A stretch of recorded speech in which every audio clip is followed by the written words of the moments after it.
आपल्या समाजात आजही अनेक ठिकाणी जवळच्या नातेवाईकांमध्ये लग्न करण्याची परंपरा दिसून येते। काही कुटुंबांमध्ये हे अगदी सामान्य मानले जाते, पण विज्ञान आणि वैद्यकीय संशोधन काय सांगते? जवळच्या नात्यातील विवाहामुळे मुलांच्या आरोग्यावर नेमका काय परिणाम होऊ शकतो? हा धोका खरोखर किती मोठा आहे आणि अशा परिस्थितीत कोणती काळजी घेणे आवश्यक आहे?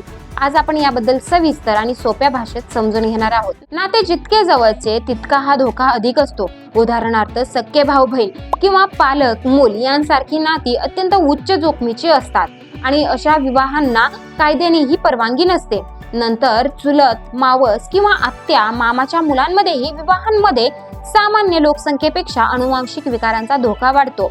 नाते अधिक दूर जात गेले की हा धोका कमी होत जातो। जवळच्या नात्यातील विवाहांमध्ये काही विशिष्ट अनुवांशिक आजार जास्त प्रमाणात दिसू शकतात। उदाहरणार्थ थॅलेसेमिया, सिकल सेल रोग, काही प्रकारचे बौद्धिक अपंगत्व, ऐकण्याचे किंवा दृष्टीचे विकार, काही चयापचयाशी संबंधित म्हणजेच मेटाबॉलिक आजार, तसेच जन्मजात हृदयविकार। अर्थात प्रत्येक कुटुंबामध्ये हेच आजार होतील असे नाही। कोणता आजार होऊ शकतो हे त्या कुटुंबातील अनुवांशिक इतिहासावर अवलंबून असते।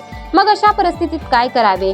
सर्वात महत्त्वाचे म्हणजे शक्य असल्यास जवळच्या नात्यातील विवाह करणे टाळणे हा उत्तम पर्याय आहे। जर अशा विवाहाचा विचार सुरू असेल तर लग्नापूर्वी अनुवांशिक समुपदेशन म्हणजेच जेनेटिक काउन्सिलिंग करून घेणे अत्यंत उपयुक्त ठरते। जर कुटुंबामध्ये आधीपासून थॅलेसेमिया, सिकल सेल, जन्मजात विकार किंवा इतर अनुवांशिक आजारांचा इतिहास असेल तर लग्नापूर्वी आवश्यक अनुवांशिक तपासण्या करून घेणे गरजेचे आहे।